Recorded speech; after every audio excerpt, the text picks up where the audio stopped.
Go ahead. Stand by to launch FanStream Sports. 3, 2, 1. Let's start. Hello, sports fans. Welcome to FanStream Sports. Nothing but pure sports. This is the JP Show. JP, it is so good to hear you back on the air. Stand by. Now, here's JP. All right, welcome into a Hump Day edition of the JP Peterson Show here as we come to you live from the Kingmaker studio here in beautiful Midtown Tampa. I am your host, JP Peterson, along with my man IndyCar Tim from our Dallas affiliate at FanStream Sports DFW. Good morning to you, my friend. Hopefully your top 25 ballot is in order, unlike some other voters in this I put world we live in. I put the Stephen F. Austin Lumberjacks in my top 25. I hope that's okay with everybody. Anybody got a problem with that? Just let me know. Tim Brando might. But yeah, USF fans are up in they're screaming from the mountaintops as they should. We'll get to that story. So many big stories breaking yesterday. USF has hired their new CEO of athletics, no longer an athletic director, is now the CEO of athletics. And they made a fabulous choice in Rob Higgins, the longtime Tampa Sports Commission CEO, who has brought all these amazing events to Tampa Bay over the years and is highly regarded as the best in the business at what he does. Clearly, the results speak for themselves of all the events that he's brought here, including the outdoor NHL game, which everybody thought you can't do that in Tampa. Well, to tell Rob Higgins he can't do something, he's going to get it done. How about this? Hey, Rob, you can't get USF into the Big Ten. Can't do it. That should take care of that. Yeah. They'll be in by tomorrow. So, Rob Higgins. So we'll talk a little bit about that, what that means for the Tampa Sports Commission, what it means for USF. The Rays won last night to keep their slim playoff hopes alive. Orestes Destrade is going to join us. Actually, we did this yesterday. The Big O Show. If you're not watching the Big O Show, you should be doing this. Orestes Destrade has joined FanStream Sports Tampa Bay with his new podcast that we're doing a couple times a week. So that dropped yesterday. We're going to play a portion of that today as we talk about the Rays, where they're at right now, where they're going, their new ownership, what's happening with that. And I have some thoughts on that coming up here in just a moment as I laugh my ass off at the Orlando Dreamers. So we'll do that as well. And we'll get into all the college football. USF Miami going to be a huge game this week. The Bucs prepping for the Texans. Jalen Carter, FSU hoops. We got all kinds of stuff to get to. And anything you guys want to talk about that we forget, we don't bring up, always you could do that in the comments on the YouTube page, or you could do it on Twitter or Facebook. So away we go, my friend. How are you this morning, Tim? I haven't even really. I know you're not in studio because you have work going on at your home. You must be present. So this has been going on for now 3 days. And they were here on Monday, of course, when I do not do the JP Peterson Show. So I was home all day. No problem. I think that's why I scheduled it for Monday. Although, there you go. Yeah, no big deal. They're here at 8 o'clock in the morning. It is 6 o'clock at night on Monday, and they are still not done and still haven't even touched what I thought they were going to touch.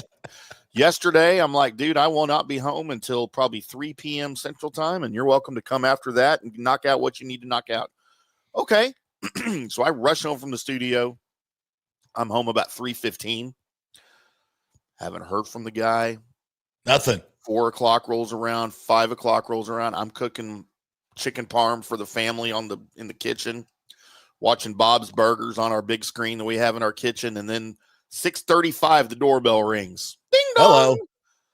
Hello. Hung Chung Chow. Whatever. I can't understand a word he's saying. He walks in the door, goes to the back to our second bathroom back here, starts working. Then he comes in and he has to text me because he can't speak English. He can't speak, yes. He can text English. So it's like a translator or something or other. Yeah, of course. He says, I got to come back tomorrow. And I'm like, I have to work tomorrow. I'll be gone at 6 a.m. and I will not be home until 9 p.m. because that's how my Wednesdays normally are at the studio. Yeah. Because I do our show here. I do the golf show at 5. I do the Colby Sabin IndyCar Tim show at 7 p.m. And I am not home until like 10 or 10:30. I'm gone all day. So I'm like, tomorrow, no good. Back. come back at 11 a.m. Central Time. I'll be done with the show unless JP goes 8 minutes over like he does every single show. Every day. 11:08. 2 hours is not enough. 2 hours And I is said, not so enough come for back, but I have to leave at 1 p.m. You have to be done, and I ain't doing this again. I'm texting all this, right? And doing a little translator thing. But he can see that I'm pissed, so he's going to be here at 11. That's funny. You're texting it right in front of him, and you're pissed. I'm That's like doing awesome. this. I'm making full eye contact as I'm texting it, looking straight at him like this. The world we live in. All right, so let's get it going. And I'm going to lead with USF and Rob Higgins because I think it's such a big deal because you have two major sports entities here in Tampa that are being affected. Obviously, USF hires a CEO at a critical time in their athletic journey. As I texted Rob last night, I'm like, because he has been up for this job a couple times. And this job has been open for quite some time. And everybody is kind of like, well, Rob's getting the job, right? Well, when's this going to happen? It's taken forever. So they go out and they beat Boise and the Florida Gators. And he says, you know what? I think I'll take the job. I'm good now. I'm good. All right. Yeah, I think I'll take the job. No, that's not how it works. I'm joking, but I joked at him. I'm like, oh, you had to wait till you get 2 top 25 wins. Now you take the job. Very good timing. Well done. Smart. But no, obviously, this has been something that's been in the works for a while. Government moves slow, right? We know this. So, but I think, and it's a great story. This is a kid that was the manager of the basketball team under Bobby Pascal and Seth Greenberg. I mean, 25 years ago, this dude is doing the laundry for the USF basketball team, right? And a student there. And works his way up through the professional ranks and now becomes the athletic director. So or the CEO. It's a really, really cool hometown story. We just recently inducted Rob Higgins into our Tampa Sports Club Hall of Fame. And everybody was like, wow, he's really young to be going into a Hall of Fame. And that's true. But he's accomplished so much in his young life. And plus he looks like 20 years younger than he actually is. So he's just a ball of energy. And when he sets his mind to something, he usually accomplishes it, i.e. an outdoor game in Tampa, Florida in hockey, in Super Bowls and so much more, the Frozen Fours. And, we got the Florida-Georgia game coming here in 27, which is going to be incredible, something else they put together. And they're well on their way to getting another Super Bowl. National championships, everything. He's literally the best in the business at what he does. And so he's bringing these talents to South Florida. What does that mean to USF? Well, this is a critical time for USF because obviously the next round of expansion is going to be the most important one in the history of college football, in my opinion, because I believe that it's going to separate the haves from the have-nots. This will be the time where something that has been rumored for a long time, the super conference, I think becomes a reality in some form or another. And part of the behind the scenes talk for many, many years has been we have too many, quote, Division I football teams. And we're basically paying the freight for so many of trying to keep an equal playing field for all 132 when there's clearly a demarcation at the top and the bottom. And there is. It's kind of like, in football that we're kind of throwing in, Major League Baseball with AAA and maybe a little bit of AA. And they're all in the same thing and they all need to be on the same playing field. And that's not possible. It's not right. It doesn't make any sense. So, but it comes down to it. There's going to be haves and there's going to be have-nots. You're either going to be in the upper tier or you're not. Now, through the JP model, we have, six conferences geographically located, renewing all traditional rivalries. You have 16 teams in 2 divisions in each of these conferences, and you just play it off. You don't have any rankings, none of that stuff. And then that takes up 96 teams, and then you have a relegation of the other teams where 4 move up and 4 move down every year. So that would be, we're not going to go into that, but that's kind of what I'm thinking. But I don't think that's going to be the case. That would be more equitable, would include a lot of different people. And I think you could do, and then you redo all the TV deals and you do them as one entity. You make tons more money. Everybody gets paid. I think it's, it sounds much simpler than it is. I get it. But that's kind of what I would hope for. But I don't think that's what's going to happen. I think the SEC and the Big Ten are going to drive this. And it's probably going to be either two conferences or one big super conference. And I think there's probably going to be 56, maybe 64 teams. I think that's going to be where the demarcation is. And that's kind of where USF sits right now, right in that no man's land. And you're either going to get in or you're going to be out. And if you're building a 360 or with $400 million stadium on campus, you can't be out. You can't be. That is not an option. No. That is not an option. You got to be in. Now, USF is obviously, one of the biggest public universities in America. It has AAU accreditation, which every Big Ten school does. And yes, Florida State does not yet. But that seems to be a talking point. I don't think it's as big a deal as a lot of other people think, but because we're talking about football, we're not talking about academics as much as, the presidents want to talk about academics and whatnot. This is more about football. All right. But be that as it may, it's still in USF's favor that they have that. And being in the 11th largest TV market, which doesn't matter as much as it does in pro sports, but it still matters because, you are in the 11th largest market, but you're also likely number 5 in the pecking order. And that's something that Rob has to change. And that's going to be, and that's not easy. So all these things I'm saying you are working for you. He's got some things to work with. It's not like he's working with, 4 and 5 unsuited, on the deal. He's got some cards to play. No question about it. And they're good ones. But the biggest thing they need is some football wins and some big ones. And they just got 2 huge ones at the time when they need it most. And if they can beat Miami on Saturday, holy shite. They have, and win or lose against Miami, I think they have a great shot to get into the playoff.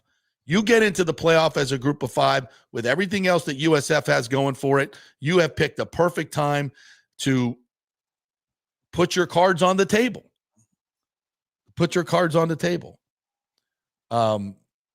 So I think this is the perfect time for someone like this. He's the perfect guy.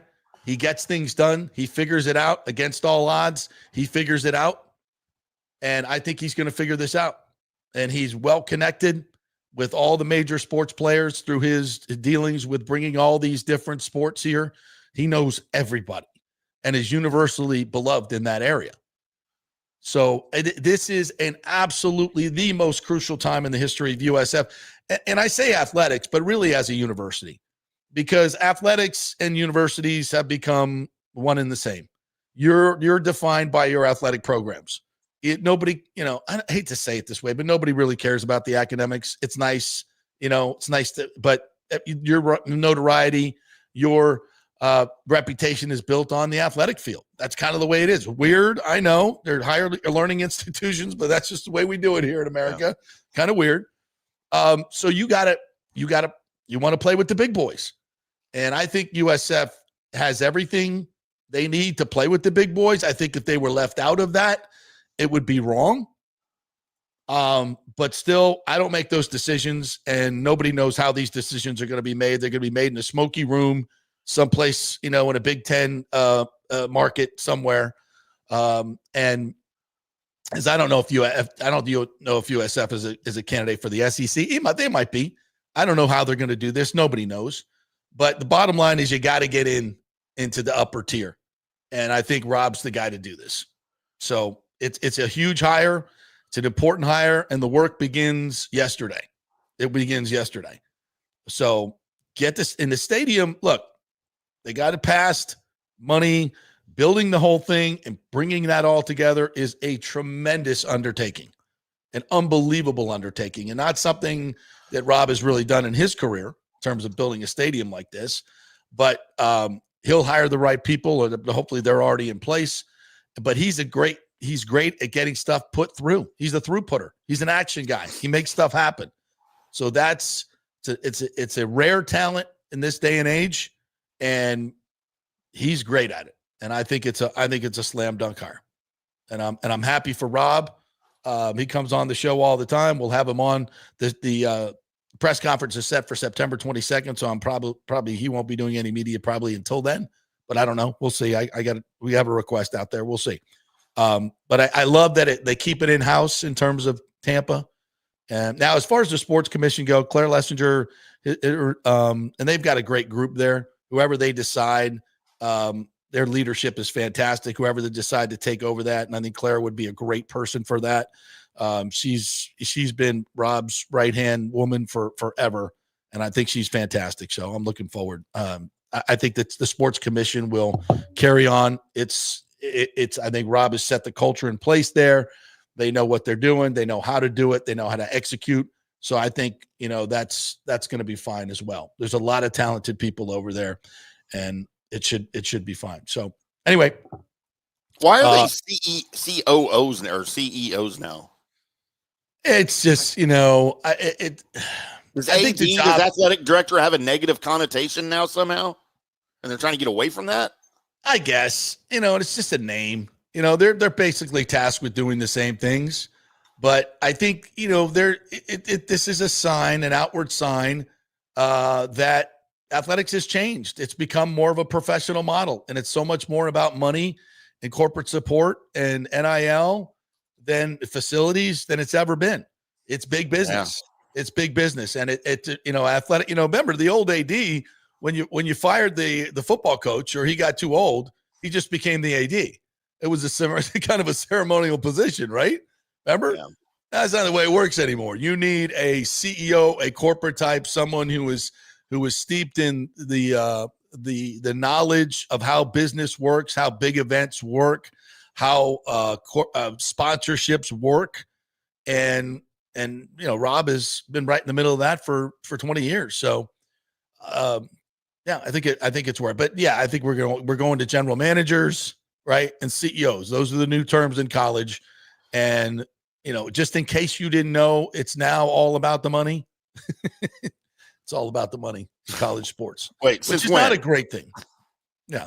I would love to hold on to some collegial traditions as best we can, because I think it makes a difference. I think it makes it college football better than pro football, in my opinion. It makes college sports better because of that it's not about the money. It's not professional. But as we all know, it is. It is now. But let's fake it. Let's see if we can fake it. Keep the bands, the cheerleaders, the dance teams, all the traditions that these college football teams have. And I think it's fantastic. I love it. And I love college sports for that.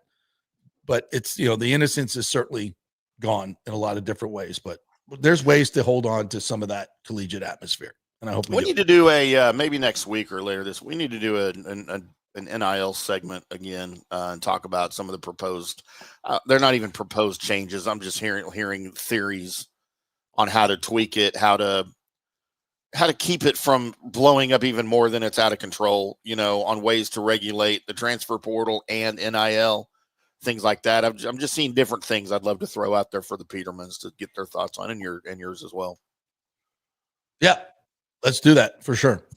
Daniel Rivera is in here this morning early up, said getting in and out of Ybor Harbor could be a nightmare. The more I look at the HCC site, that would be a better option. The issue would be the FAA and the Tampa International to the south. Well, if they're looking about building a stadium down that, they've already figured out the FAA stuff. It's not directly in line with the runway. And by the way, that's the runway, the east-west runway they don't use very often. It's not the main runway. Very rarely used, in fact.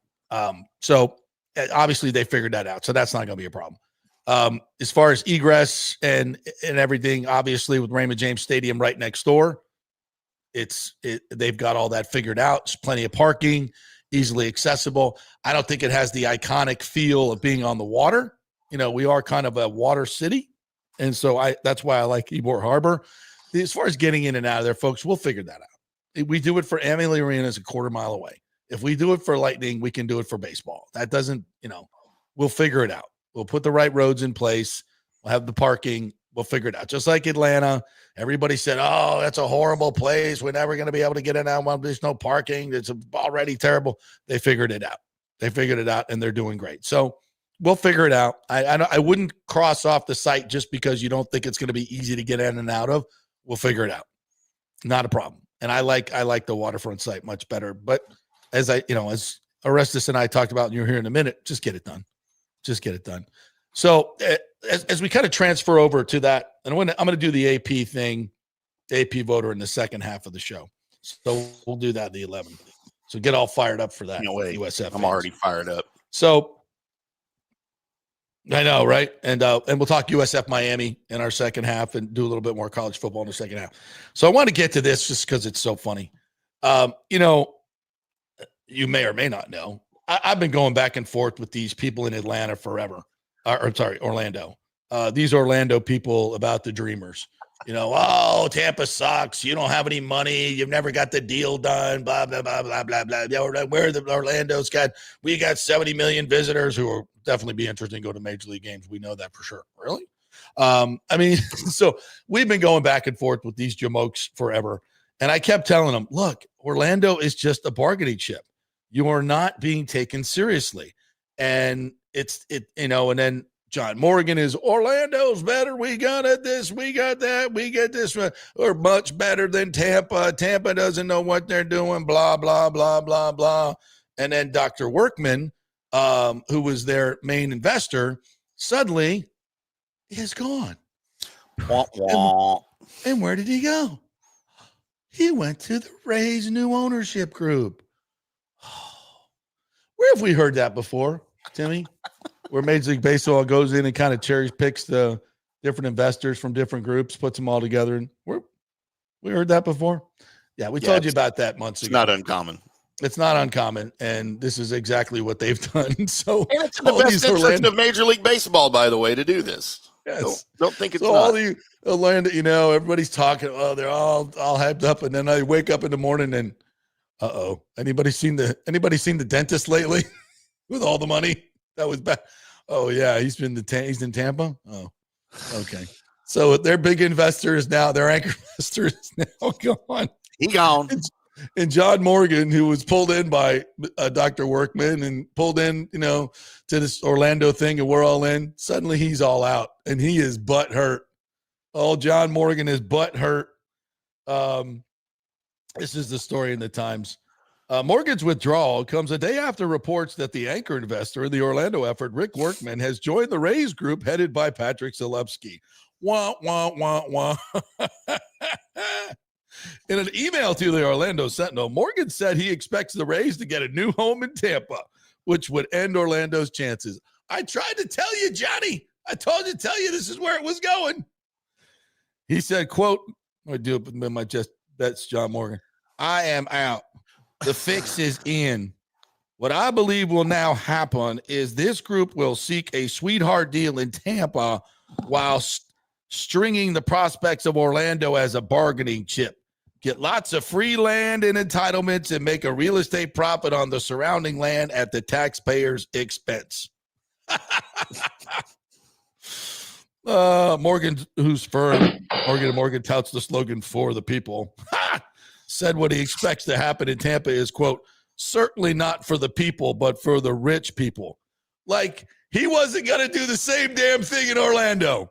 You were going to go get that public money and get a nice sweetheart deal for yourself as an owner, where you weren't going to do that in Orlando, Johnny? Of course you were, because that's what baseball owners do. He continues, I wish them luck, as they will need it in an area that has already badly failed, especially in light of the organization's success on the field. Wow. Talk about sour grapes, bro. Talk about sour grapes. Good God, Johnny. Come on now. He's taking a lot of L's lately. He's a rich man, but he's taking a lot of L's. Elections, amendments. Yeah, exactly. But he's taking a lot of L's. Here's another one. Didn't he? I think he's also a big Gator fan too, isn't he? I think he is. So it's been a rough ride for Johnny, especially this week. But yeah. First of all, John, if I may call you John, Mr. Morgan. the boondoggle that was available in St. Pete will not be available in Tampa. That's not where we're going with this. This is going to be a responsible, respectful to the taxpayers plan that's going to use SITS money, is going to use special taxing district money, which basically turns into user fees like the Battery, like Texas Life, like so many of these other developments. Developers will chip in as well because they're going to make a crap ton of money off the residential real estate and the condos that they're going to build and the entertainment district. All of that is going to be part of it. So I do not expect Ken Hagan to come out with some boondoggle deal that's only going to benefit the taxpayers. In fact, I know he's not. And I know this ownership group is not looking for a huge handout like Stu Sternberg constantly was, which, by the way, Mr. Morgan, is why we couldn't get the deal done here. Not because of the market, not because Hillsborough County doesn't have any money. It's because of the owner. The owner has been the problem, as I've been saying for a long, long time. And that has been remedied. So I just find it really, really hilarious that these Orlando Dreamers have now been completely worked over by Dr. Workman, and John Morgan says he's out. We're all in. You're not going to fight for it? Now, I've said this, and I do believe it to be true. If Tampa drops the ball, that Orlando would be an option. But Tampa's not going to drop the ball.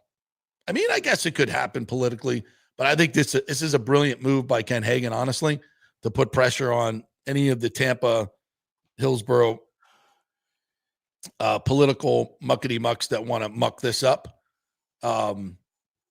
They're going to be basically given a chance, or it's going to be put in place here. Either you vote for this, or you're going to be seen as the person that let the Rays move to Orlando. And I don't think you want that on your resume. All right, so let's take a break. When we come back, we'll talk a little bit more baseball with Orestes Destrade. Baseball.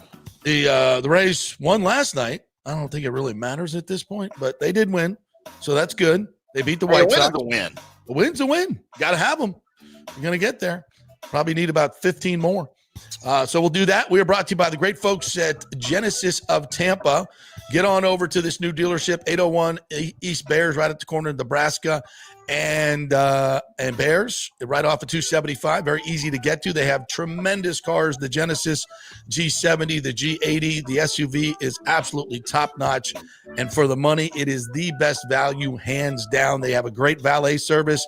If you need service of any kind, which you get a 4-year maintenance plan with the car, they'll come pick you, bring you a loaner car, pick up your car, and then bring it back to you all nice and clean with a trade offer as well. It's Genesis of Tampa. They had a great week last week, so get in there and get one of these fabulous cars. You will not be disappointed. All right, quick break. Back in 3. Stay with us. Experience the art of driving at Genesis of Tampa, where luxury meets innovation and every detail is crafted for you. From the bold G70 to the refined GV80, Genesis delivers power, elegance, and technology years ahead of its time. Book service online, and our Genesis Experience Advisors will pick you up and drop off your vehicle. If available, you can enjoy a courtesy car while yours gets a complimentary interior vacuum plus a generous offer for your trade. Every new Genesis comes with the Miracle Advantage Plan, 10 years or 250,000 miles of powertrain warranty and 4 years of complimentary maintenance. Visit us at 801 East Bears Avenue or online at genesisoftampa.com. Genesis of Tampa, luxury redefined. Italiano Insurance would like to congratulate the Bucs on their 50th anniversary season. And you know what? We've been here for every season and then some, over 60 years in business. We've seen some smart coaches with great game plans, but if you don't have flood insurance or business insurance, that's a terrible game plan. That could ruin you financially. You don't want to take that L. So call 813-877-7799 and let their friendly agents quarterback your insurance and save you big money. Italiano also sponsors our FSU report every week, so go Noles. 813-877-7799 or go to italianoinsurance.com. JP here for Riveters, our new official sports bar and grill of the JP Peterson Show. And just like our show, no BS, no corporate chain feel, just amazing, authentic folks serving great comfort food in a casual atmosphere at unheard of prices. Riveters is located just south of Raymond James and Steinbrenner Field on Dale Mabry, walking distance to the park, so free parking, great place for pregame and postgame. Let's talk about fresh food. Nothing is frozen. Burgers, wings, prime rib, roasted fresh daily, never frozen. That makes a huge difference. The mahi, the salmon, also super fresh. All our sauces are original recipes made in-house. Our Warhawk chili and fully loaded potato soup is made fresh in-house. It's the best food anywhere, served by people who actually care. Riveters on Dale Mabry, just north of 275, just south of where the Bucs and Rays play. We'll see you there. Are you looking to renovate your home, rebuild after the hurricanes, or build your dream home from scratch? Well, let me tell you about my friend Jason Fawcett and On-Site Construction. They have over 1,450 satisfied clients, 25 years of experience, over 500 designs, and a talented team of over 40 construction professionals. They believe building something exceptional begins by truly focusing on all the details, even the smallest ones. We understand that construction can be a daunting process, and we're here to make it as smooth and stress-free as possible. Quality is non-negotiable at On-Site Construction. We use the finest materials, employ the most skilled tradespeople, and adhere to the highest industry standards to deliver a product we're proud of and that you're going to love. Our project management is meticulous with a focus on completing projects on time and on budget. Your happiness is our primary driver. So give us a call at 813-579-5789 or check out our incredible website at onsiteconstructionfl.com.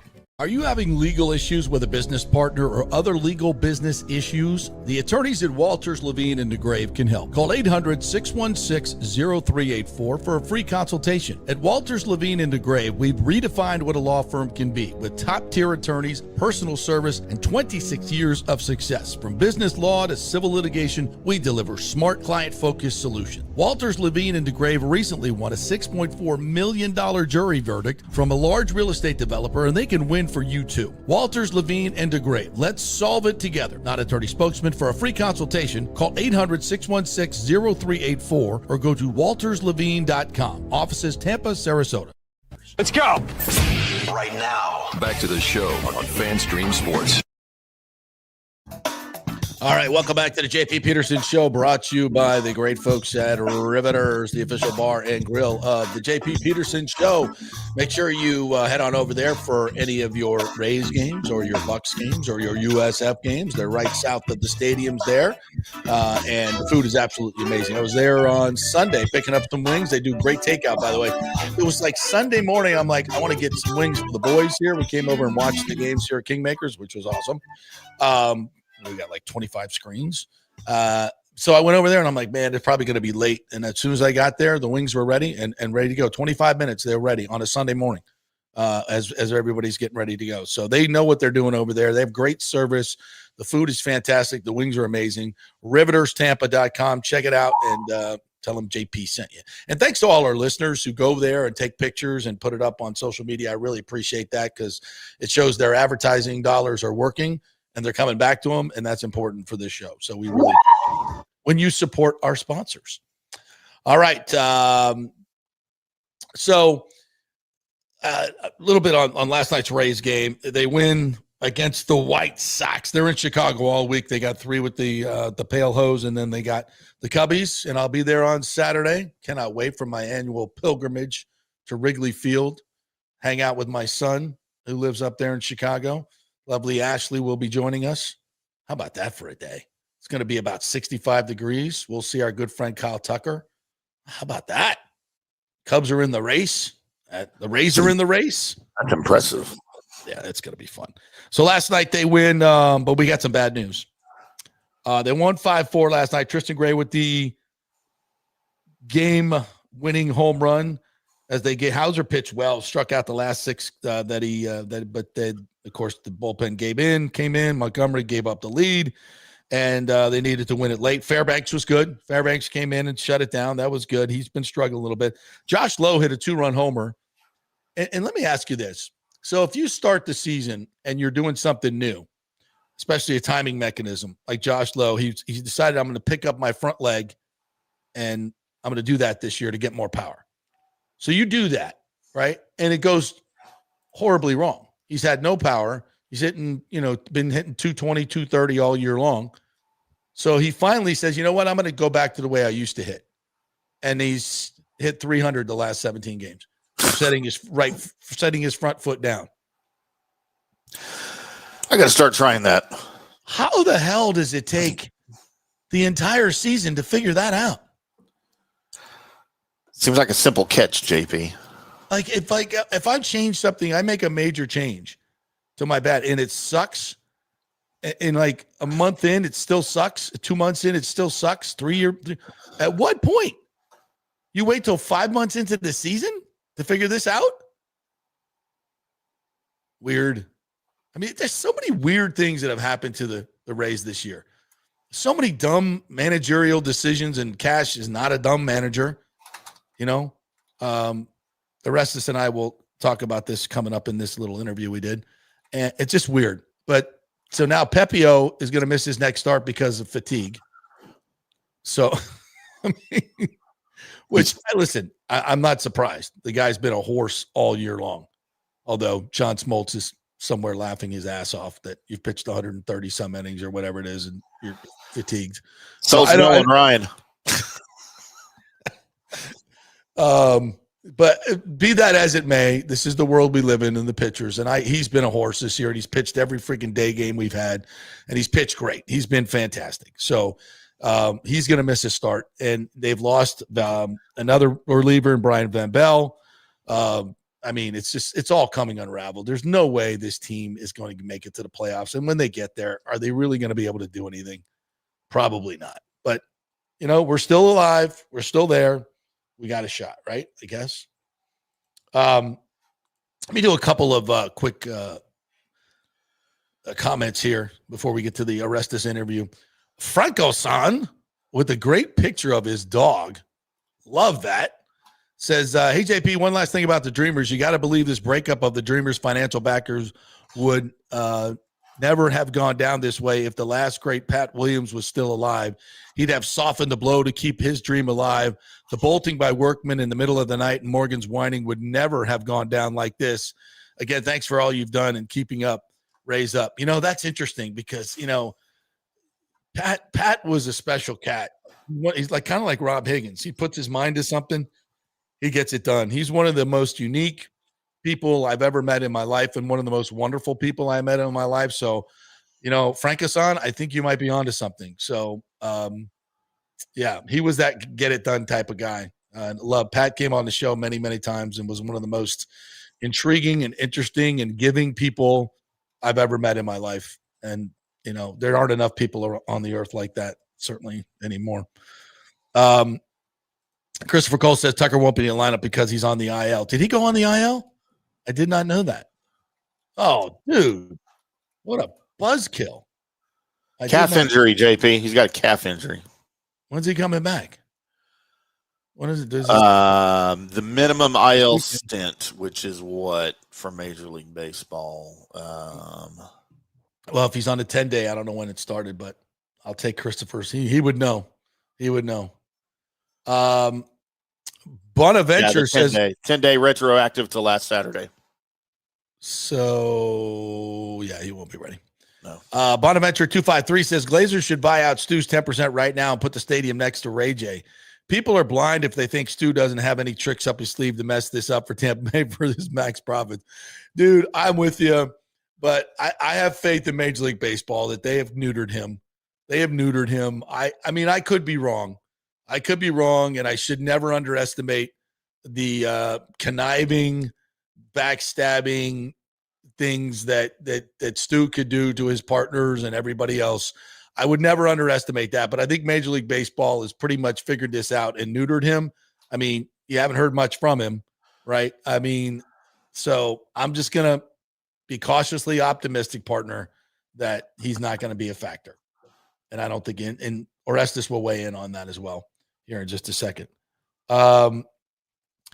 Brandon G said, JP, don't you own a home right there in the Orlando suburb? You live right by Workman and Windermere. Wouldn't be close to an Orlando stadium. It's a win-win for either of you. No, thank you. No, thank you. I have no interest in that. And I think it would be a colossal failure in Orlando, to be quite honest.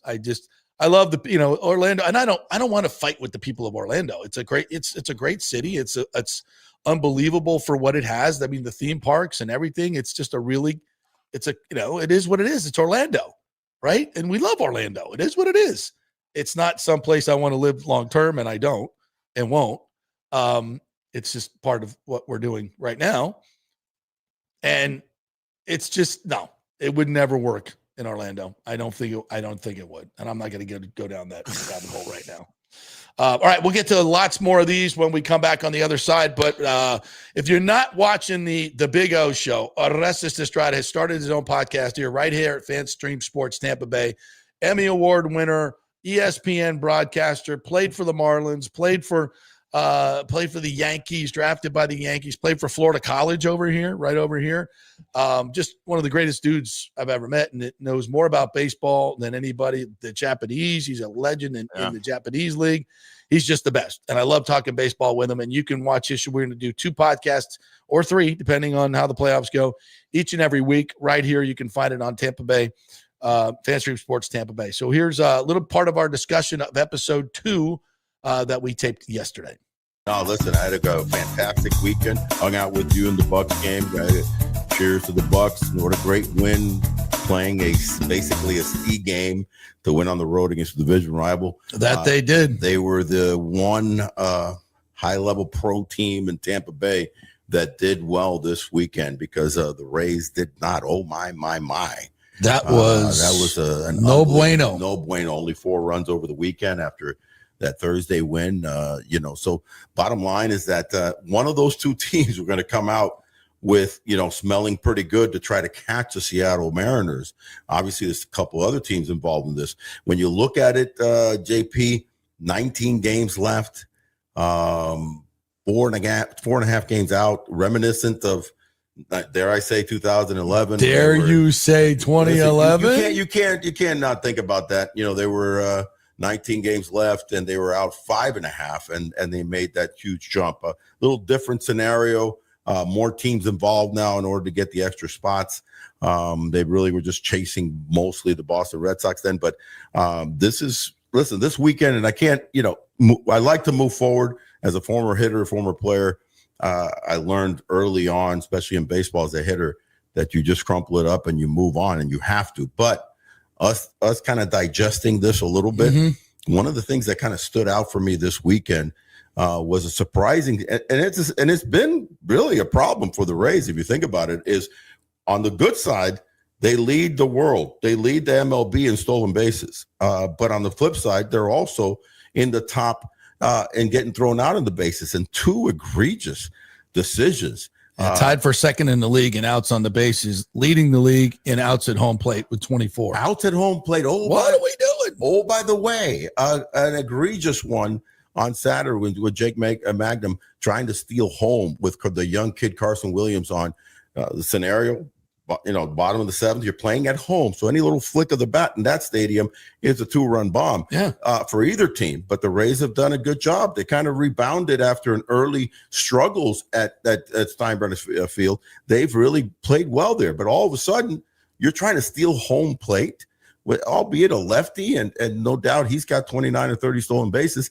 But that's just it's uncalled for. You know what I mean? So seems a little risky. Seems super risky. Okay, and. So that was one. And in the same game, unbelievably, in the following inning, bottom of the 8th, you've got Yandy who's on first base. You have Brandon Lau on, another guy that can just flick it.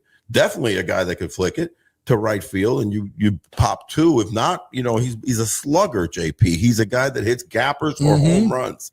And Yandy only has 3 stolen bases. All of a sudden, with 2 strikes, 2 outs, he sends them to steal, gets thrown out, inning over. Not even like let's extend the inning and maybe still have a chance for Brandon Lau. Inning over. They end up losing 3-2. Pete Fairbanks, unfortunately, gives it up again here. Going through a little bit of a slide. So that was a little bit surprising as far as like the decisions by manager Kevin Cash. because there's no way that Yandy has a green light. There's no way that Lord, I hope not. The kid Magnum has a green light at third base. It's just everybody calls him Magnum. Yeah, it's Mangum. Mangum, yeah. It's M-A-N-G-U. Everybody calls him Magnum. Yeah. You can't help. You just can't help it.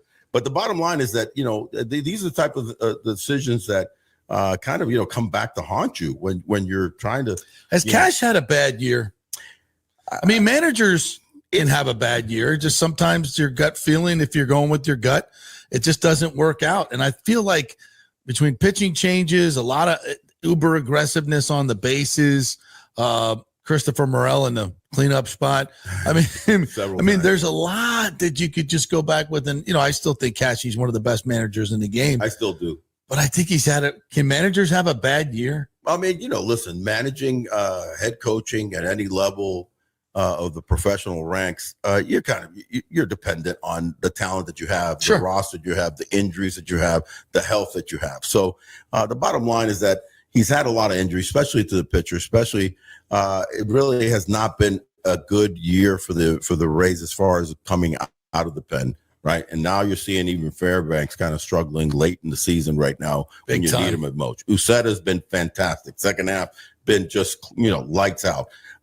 Clevenger finally had a little bit of a hiccup. A little bit. But other than that, he's been lights out. But it's been a tough, year to who to throw out there, especially to close out games. I'd say that I give him a mulligan because of the fact that he's made so many great decisions. Yeah. But I think he's trying to, at times what happens is that you end up over managing a little bit to try to create some runs.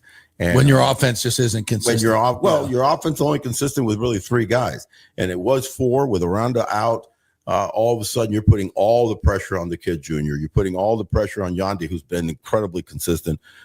Pretty much, after a little shaky first month, he's been, I think, one of the MVPs other than Junior, obviously, with his 40 plus 103 RBIs.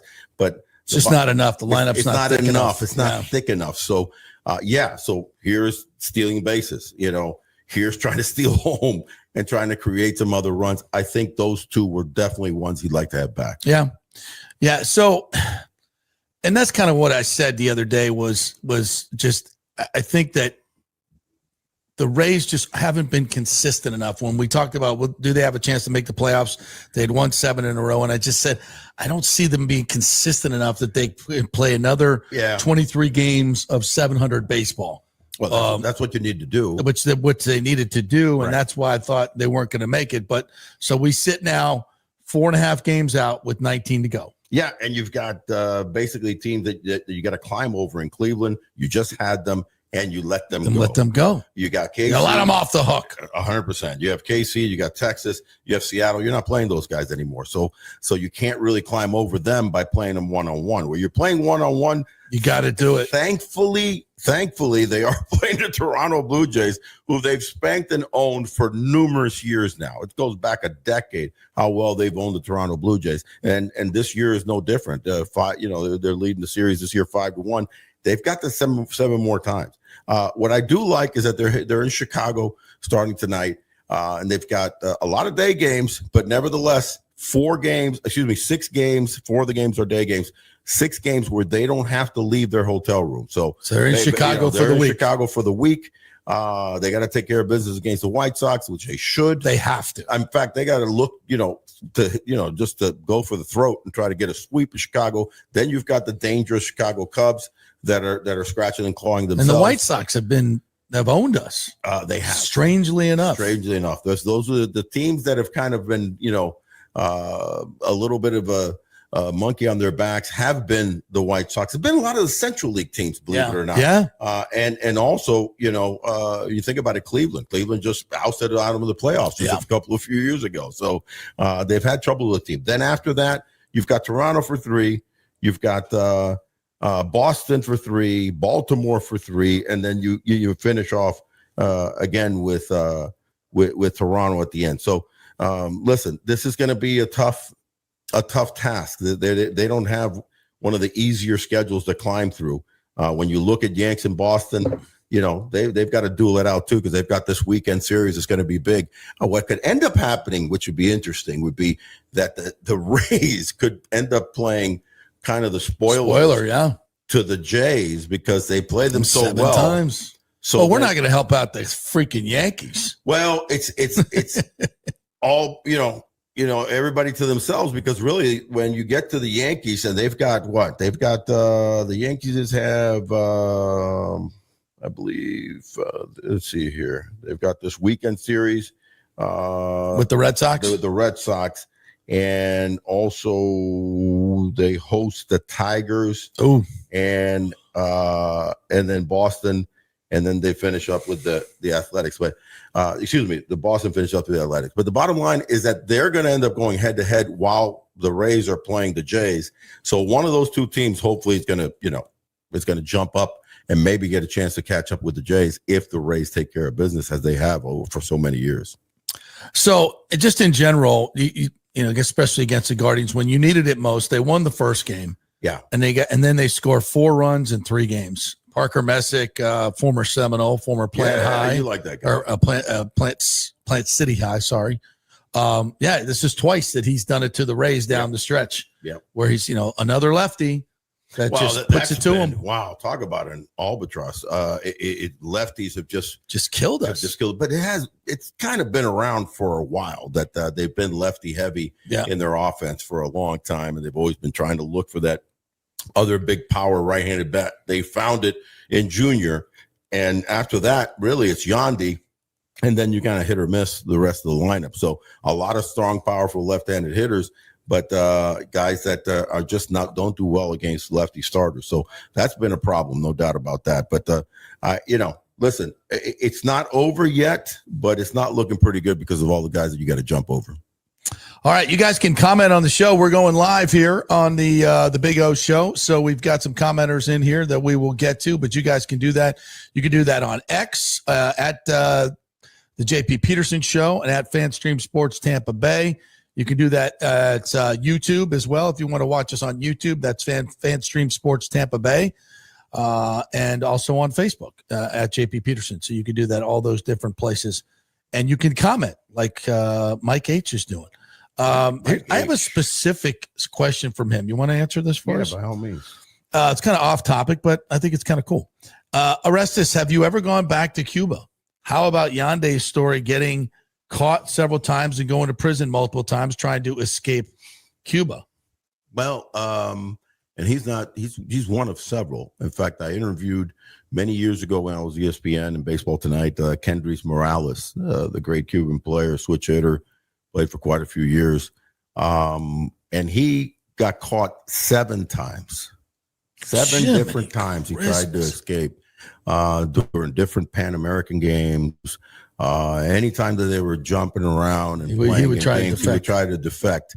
And he was caught. And I remember interviewing him and asked him what would have happened if he got caught again. He goes, there would have been an 8th and there would have been a 9th, because he was determined to get out. I came over when I was 6 years old. So, my parents were fortunate enough through fake visas and whatnot to get to Mexico, defect to the U.S. consulate there. We had an aunt and an uncle that. Do you remember that? Well, I was 6, so I remember totally. And we spent a couple of months in Mexico waiting for the proper paperwork and visas to come, because we had family members that were petitioning for us, and we did it all legally, and we're able to come over and start, our lives in this great, incredible country. And then as my growing years came on, and then baseball kind of took over, by my teens, and signed with the Yankees at 19. My mom was definitely afraid of me ever going back to Cuba for anything, for a visit, to play in some sort of all-star tournament or anything like that, because she thought that they would try to keep me, and I was too. So I've never been back. And the closest that I came was back in 2016 when the team went back, and I actually was narrating and did narrate a documentary from Fox LA about Cuba and baseball. And they wanted me to go back. But interestingly enough, I had done the WBC a few years before. I did for ESPN in 2006, 2009, was working with Gary Thorne and Oral Hershiser in Puerto Rico in a 3-man booth, Cuba against Dominican Republic.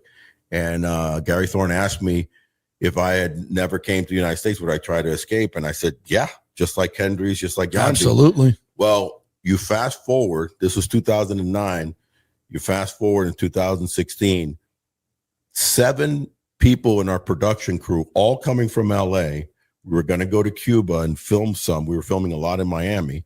And the day before we were to leave, I was weird about going, but I had agreed to go. Right. Back to Cuba. Back to Cuba for the first time. And we got the call come in, and they were not allowing only my visa. And we ended up finding out it was because of the comments I made in 2009 on a World Baseball. At a World Baseball Classic game on ESPN that I had said that. So they just wanted, they just wanted to slap my wrist and a little bit. And that's how that regime is. And so my feelings for Yandy is that God bless him. I'm glad he was able to get out. 3 times. Yeah. Fell into the water. Yeah. Got to get his mom. Yeah. No, this is an incredible crazy. story. I mean, it goes all the way back to Rolando Arroyo, the first Cuban defector that Tampa Bay ever had. Yeah. Wonderful guy. Still lives here. One of our first starting pitchers. Great pitcher. Yeah. And he had quite the story, and Maya, his wife, getting out. So I feel for all those guys because, a country this close to our country, it should have been figured out already. I know, but it's just ridiculous. And I happened to be one of the broadcasters that was privileged enough to go down there. In fact, from what I understand, our first words on the Rays broadcast were the first free expression words that were ever uttered on broadcast television, because up until that point, they were all controlled. Everything. If you were a newscaster, you had a team of Cuban officials that would travel with you and stand over you while you're doing stand-ups and doing anything. Yeah. And they monitored everything. They told us they weren't going to do that. They did not have anybody in the booth. Although my guess is they were probably listening. They were around. 100% they were listening. In fact, we had our own booth in Puerto Rico, obviously, and they were listening. They were to listening. Our broadcast, yeah. and it was in English. But no, listen, without getting too political about that situation, but I think that that hopefully in the coming years soon, and my belief and my thoughts of going to Cuba for me is when I hear that Raul Castro, because for me and my family, the culprits of that are the Castros. So with Fidel, finally passing away, which I think took a couple of years for them to admit that he had died. Yeah, right? probably. Yeah. And now Raul's kind of not been seen a whole lot. Who knows what's going on with that? But they know the power in him when he passes away. It's going to be dramatic. So that's the important part for me. Once I hear that he passed away, I'll probably be going over there. But that needs to change and hopefully change soon. All right, we'll move on to some other stuff, and we'll start with Rays ownership. Just to wrap it up, do you think the Rays are cooked now? I think that now it's a much longer chance. We said it on Friday. They needed to play 700 ball. They went over the weekend and played 250 ball. That ain't working. Those numbers don't work. Now you're needing sweeps, and you're needing to go on a run. Can they go on a run? Yes, this team is capable of going on runs. They're so quirky. They're hot and cold. They're so hot and so cold. Inconsistent. Listen, the two Jekyll and Hyde teams in Major League Baseball, I feel there've been several throughout the season. Yeah, but really in the American League, I think it's been the Rays, no doubt. And then in the National League, we're going to talk about them a little further here when we talk about the NL West. It's been the San Diego Padres and how weird of a season they've had. Yes. They've had runs that have been fantastic, and they're in one right now. And then they've had runs that have just been atrocious. So you shouldn't win playing like that. But if you get hot in the last, umpteen games that are left, 19, and they're going to have to end up going 15-4, that's a lot to ask. Yeah, I don't think it's happening. All right, there's been some other news about the Rays and their ownership. In fact, Mike H. asked, so Dr. Rick Workman, the dental guy from Orlando and the Dreamers, is now with Zalupski's group. Hello. Do you know if Morgan & Morgan is coming over as well? Could be. I don't think so, You but never you never know. Yeah. And we talked about this when we broke the story back in February about Yeah. this new group. One of the things I was told is Major League Baseball likes to kind of cherry pick different investors from different groups. Sure. And Workman obviously has been the anchor investor for Orlando. And this came out in a athletic piece by Evan Drellich and Ken Rosenthal. So it comes basically from Major League Baseball. So Workman has now been put in this group. And people are saying, oh, this means that the Rays are moving to Orlando. No, that's not how I read it at all. How I read this is Major League Baseball wanted another big money owner who wanted to get into baseball. Sure. And they basically said, listen, you're not getting a team in Orlando unless Tampa screws it up. So would you like to join this group? And if this group can't get it done in Tampa, then the next move is Orlando. So, and I think, that's what Ken Hagan has said. Orlando is a threat, but it's Tampa's to lose. So I think Workman, this is how I read it, Workman being the anchor investor in Orlando, it's like, okay, Major League Baseball said, we love you, got lots of money. Right. How about you become part of this group? And if we can't get it done here, you'll be the lead investor in Orlando. He seemed, listen, from the beginning, That seems like he seemed like he was a vetted guy already from the MLB side. Yes. So there's no reason to not have talked to him for the last several weeks and months. I think the Jacksonville group was looking to finalize the equity cap. I know that. We are reporting it here on the O Show. Reporting that they needed to firsthand knowledge. Yeah, they needed to close out that cap properly. So they went out and found not only that, but they were creative enough to then offer to give a 10% stake to Stu Sternberg. Yeah, a stake that hopefully will end up. And I say this hopefully because I think I'm going to ask you, longtime Tampa Bay guy, just like myself, when you see the team get sold, your mindset is, okay, the ownership is gone, done, and there's no remnants to some degree. By the way, sans the baseball operation side, because I don't think a whole lot should be changed in the baseball op side. I mean, Eric Neander and Cash re-sign Eric Neander, and that's what this group wants to do. In 2 seconds, they've told me that, and keep all of that in line. They've done a phenomenal top 5 in baseball type of job. In fact, I think top 3. But the other side that has been the one that has not fulfilled as well as expected in the community, allocating for monies for the baseball operation side to get better. That's the one that has fallen short. So you would think, okay, so ownership is leaving. There's no remnants of ownership, but there is. So there was obviously a situation where Workman came in and brought his hundreds of millions of dollars, whatever the number is. But then another $170 million was off the books because you're keeping Sternberg in there for 10%. I definitely welcome your thoughts on that. Well, first of all, for those who are worried that Stu's now is still going to be running it, no, he is a minority partner. Not at 10%. Yeah, that's not the way it goes. There's a control person, and that person is Zalewski. He's the control person. He will be making, quote, all the decisions. How they divvy up their decisions within that ownership group is up to them. There's no set thing, but the person that speaks for the organization is going to be Zalewski. So he's the control person. Now, I understand Ken Babby, who also owns the Jumbo Shrimp in Jacksonville and the Akron team, right? Who's a genius marketer, by the way, knows how to get people in the park, does all those minor league things. That's something that the Rays desperately need and have done a very poor job of. So I believe he's going to be the point person in terms of marketing and maybe even stadium. He already lives here in Tampa. So I don't think Stu is not going to have any decision-making parts of this. He's not going to be able to say, oh, I want to do a St. Pete deal, or no. He has no say. He just has a 10% stake. And when they get the stadium deal, that 10% stake will go up in money because, it'll improve the value of the valuation of the team. And from what I understand, eventually he will sell out of his positions. So if you're worried about him making any decisions, it's not going to happen. Matt Silverman reportedly is going to be kept over. I don't know for how long. I've seen reports that he will be phased out as well, maybe as kind of a transition guy. I am a little worried because I've heard from so many fans that they want nothing to do with Stu Sternberg. Right. And they want to support this team, but I don't know if they're going to want to support this team if he still owns 10% of it. I would say that's kind of petty. I think that's petty. I mean, the reality is it's going to be reported. It's going to be, bitched about, and people are going to be upset.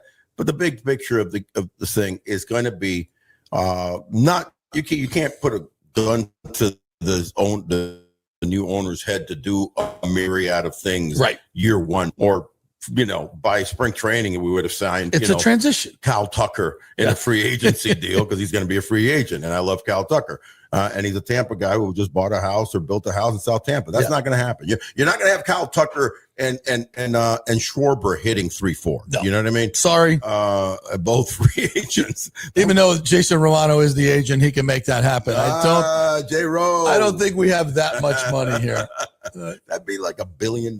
Yeah, and nor do I think it would be necessarily a smart move. No, I would love to see it. It ain't my money. I'm being facetious. But, yeah. I mean, the bottom line is that you're going to make some moves. You're going to do some things, but the jury is going to be out more so in a year or two. It's Obviously, all about stadium. It's about the stadium. It's about stadium. And that's where the revenue is really going to come in, to be able to do some dramatic jumps. But you could still do some other things when you linger the little, scenario of Stu, quote unquote, still being around. No. And you're gonna have the petty people. You can still jump off the bat. And I think by this spring, do some other things that are going to, like you mentioned, Ken Babby. Those are the kind of the things that would be creative, that put out to the people and say, hey, we're going to do this different. We're going to do this. Well, I think it's actually a good thing. And I'll tell you why. Because that's $170 million that can go into the stadium. Sure. That the new ownership group doesn't have to commit to giving to Sternberg. Sure. So that's money that can be freed up to go towards a stadium, can go towards players and payroll. Yeah. So it's all a good. It's a down payment, so to speak, because they're not paying that till later. It's a good and when thing. they do pay it later, it'll be because the Rays have appreciated so much and things are going well. Yeah, and they'll buy him out.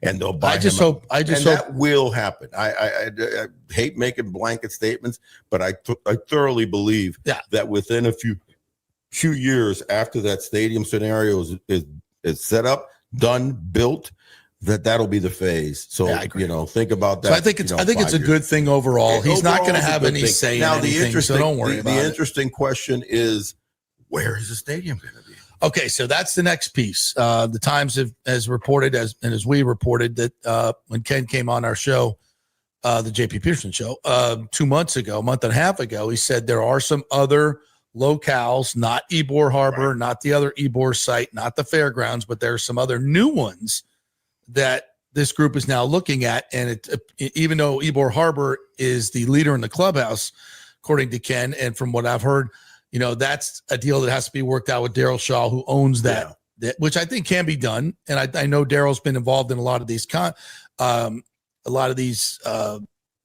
discussions.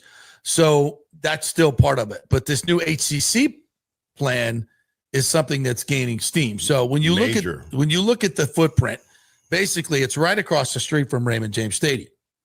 And remember that the Bucs are planning a mixed-use facility on the stadium grounds there, or right next to it. Right next to it. So that could be something. I mean, if I'm the Bucs and I'm building an entertainment district around it's something that I know this group wants to build as well. Sure. So maybe that's something they build in tandem. I don't know. But the actual baseball stadium, would that be built across Dale Mabry, right on that HCC site? Yes. Which is great, because that's easily in, easily out. We see that with Bucs games all the time. Plenty of parking. It's kind of a middle of Tampa, kind of very accessible from North Tampa, very accessible from St. Petersburg, obviously just over the Gandy. Sarasota. I mean, it's a really good spot. Can't forget a lot of fans. Now it doesn't have the Bright Line coming right into it, like that's around downtown. The corner. Yeah, I think Brightline will be set up to connect Orlando to Tampa very soon. Maybe you could do something. You and I were talking about doing the trolley. That extending the trolley to get to. I think down Kennedy, up Dale Mabry. Smart. I'm okay with either of the two scenarios. Obviously, Ybor already is kind of becoming, or will be, kind of a mecca little setup scenario there. with what Vinnick is doing, and I like the arena. Ybor Harbor side. I think it's iconic It's on the sexy, water. It's on the water. Yeah. You can do a lot of fun things with it. Now, the HCC site also could be, because you're looking at a visionary scenario. Then you kind of build up the whole Dale Mabry. When you think about Tampa, Dale Mabry is the artery of Tampa. Oh yeah, it's the one that connects the whole city and the whole county. Yeah, all the way up. World famous. It's world famous. Strip clubs. Yeah, well, yeah, I think you're gonna buy one or two. Just I don't know. I mean, if there's invest in the it, zoning, if it's gonna be in that area, there zone plenty. It's zoned for strip clubs, so maybe we can have one, up the left field line. But here's all. What are we gonna call that? We're gonna call it the I'm down with OJP. You're down with OJP. I don't know if Ashley will go for the strip club. JP's. I'm down with OJP. Yeah, you know me. Listen, but the interesting thing about this HCC coming up, this isn't new. Yeah, this isn't new. I was privy to some of the information back in 23 with the deal that looked like it was all, a literal term sheet of 1.85 on the table. That was Dan Doyle's original. Dan Doyle and the Morse people from the Villages and a bunch of other people, and it was very well backed and looked like it was going to happen. But obviously, Stu ended up doing a little runaround and taking the St. Pete deal. Yeah, once he got the votes, and he was going to move forward on the gas plant scenario. But that was the spot that they were going to build. Doyle was going to build HCC. The spot was there. It was not. It was not Ybor. It was going to be there. That's what was talked about, and I think that's being resurfaced again. Obviously, it's a county and state kind of property, so a lot of they can kick in. Maybe it could get a little more, kicked in from Tallahassee, and it makes it a little more feasible. So, because a lot of this thing is about just get it done. $1. Bottom line, get it done. Just get it done.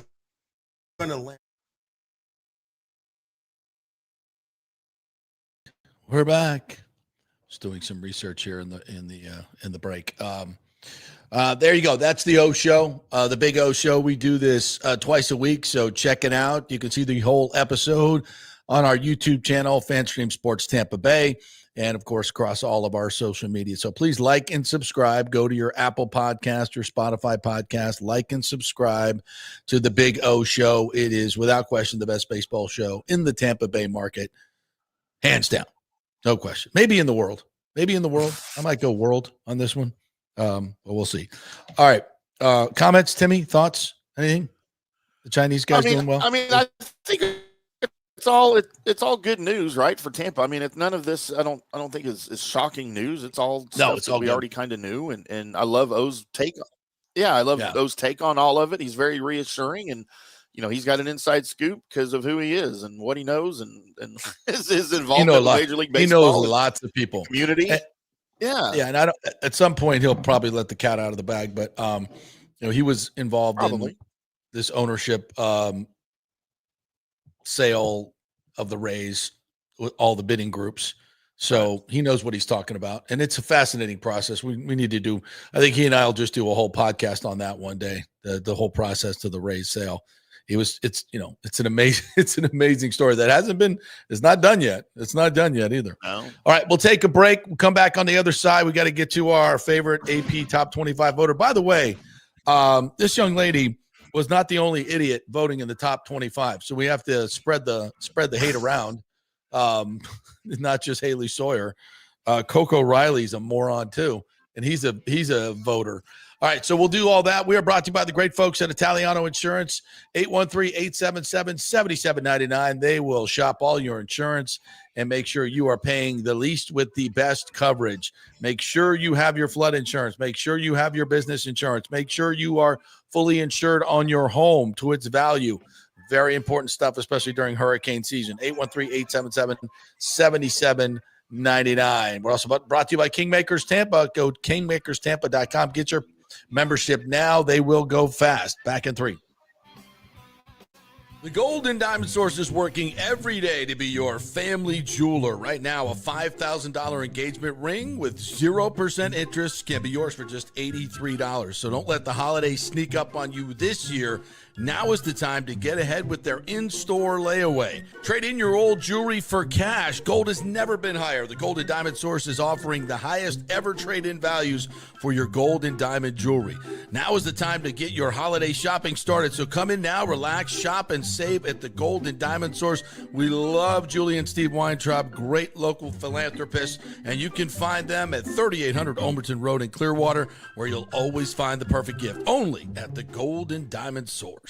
Welcome to Kingmakers, home of the JP Peterson Show studio and Tampa's premier business networking and social club for members only. By day, it's an exclusive, vibrant co-working space with a stylish conference room, focus rooms, a full production studio, and an in-house marketing team. And by night, Kingmakers transforms into a sports-centric social hub with a full sports bar, golf simulator, and exclusive events. For young entrepreneurs and seasoned professionals, it's the perfect place to work hard, play hard, and make big moves in Midtown Tampa. Close the deal, celebrate the win. Only at Kingmakers.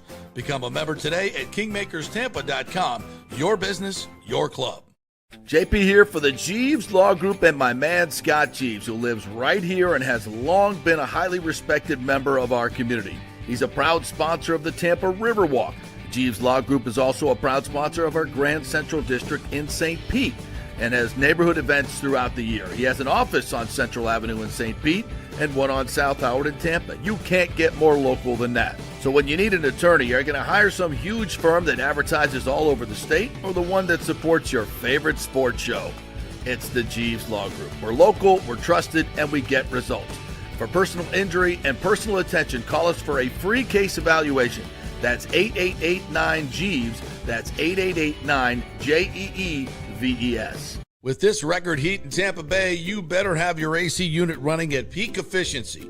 Third Generation Plumbing installs the best American standard AC units. Our split systems offer the highest efficiency available while reducing energy bills and maximizing comfort. That's why Third Generation Plumbing trusts American standard air conditioning, built to last, made to perform. Whether it's a new install or an emergency repair, our family-owned team brings 3 generations of trusted service to your home, now with the unmatched reliability of American Standard. Plumbing or cooling, we've got Tampa covered. Call Third Generation Plumbing today, 813-961-8024, or go to thirdgenerationplumbing.com. And we also do AC. Ciao, Paolo Tini here, owner of Caffè Paradiso, voted number 3 People's Choice Award on Open Table. I want to thank all our loyal family of customers that have been enjoying our great traditional Italian dishes we make from scratch every day. It's a great family story we're proud of. Our family moved from Rimini, Italy in 1984. My dad, Caesar, started Donatello, and that's where I got the start in the restaurant business. I started Caffè Paradiso on South McDill in 1995, and we've been there ever since. From our traditional ossobuco, a veal slow roast for 4 hours, to our daily fresh catch, the Gruppo Paradiso, with a piccata sauce and lobster claw meat, homemade pasta like lasagna, farfalle salchicha, which is a bow tie pasta homemade with fresh sausage. Hold on a minute, JP's favorite. I love it. So come and have a glass of wine with me on South McDill. Get a reservation on Open Table and see all our 5-star reviews. Ciao, see you soon at Paradiso. Let's go. Right now, back to the show on FanStream Sports. All right, welcome back to the JP Peterson Show, brought to you by the great folks at the Jeeves Law Group, JEEVES lawgroup.com. They are local, they are trusted, and they get results. Get your free case evaluation from the Jeeves Law Group. Go to the website, jeeveslawgroup.com, or give them a call and tell them JP sent ya. All right, let's talk some college football, shall we? We got big game coming up this weekend as number 18, USF, should have been higher, takes on, where's Miami now? They are, I think they might be 5 or 6 now. But very interesting game coming up. I went back and watched the entire USF Florida game last night because I just couldn't stand watching baseball. Sorry. And I said this on Monday, and I'll reiterate it now. USF is a really good football team. And by the way, the 17.5 to Miami, jeez, old Pete's, you got to be joking.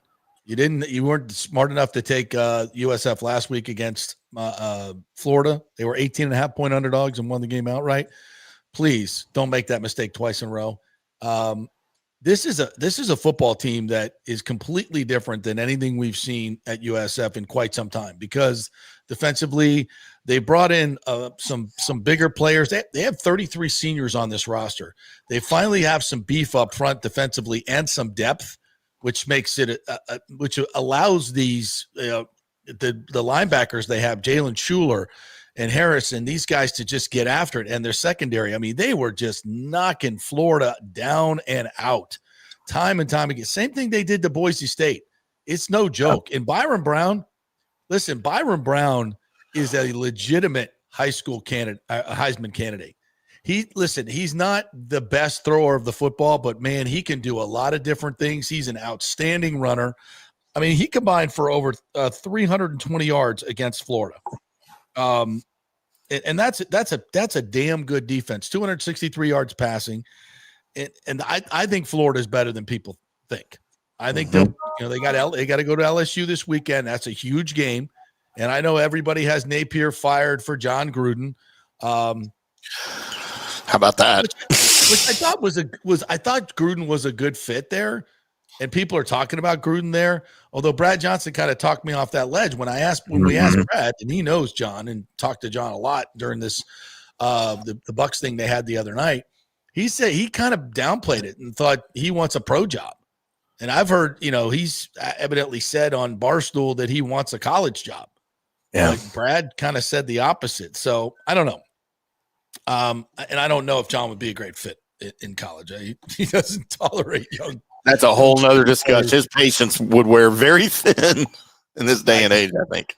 I don't see it. But then again, if he feels like he's not going to get it, if the NFL's not going to let him back in, and I still don't know what the situation is there's a lot of legalities to his lawsuit. Did he get assurances that he's going to be able to get another job? I don't know. But he seems to be very much in demand. And listen, it would be big news in Florida.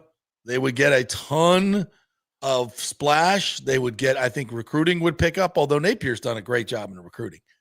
But I think it would be interesting. But anyway, this is about USF and where they are right now. And I think this was a monumental victory on so many levels. To go into Florida, who had, I believe, 50 some 4-star and above recruits. Okay. USF had seven 4-star recruits, 4-star. Whereas Florida had 4-star and 5-star over 50. And I think this week it's with Miami. Miami has 45 4- and 5-star players to USF 7. And wow. This just speaks to what Golish has been able to do, what he's instilled. It's a really good piece on CBS Sports. I just retweeted it. And he talked about the first thing he thought about after the big win. He wanted to find his family. He wanted to find his family and hug his wife and his kids, because, they'd have so many lonely nights and they sacrifice so much for these college coaches. And that's true, because these guys move around and have to move around all the time. And it's the wife that really has to pick up all the pieces and do all the stuff and the really heavy lifting, and spends a lot of lonely nights. So I thought that was really cool that he mentioned that. Just the physicality. And by the way, watching Napier melt down at the end of the game, how do you not call timeout at the 2-minute mark when USF gets into field goal range? They cross the 20 with a minute 57 left. And he's got timeouts. And he just lets it all fall. He could have saved.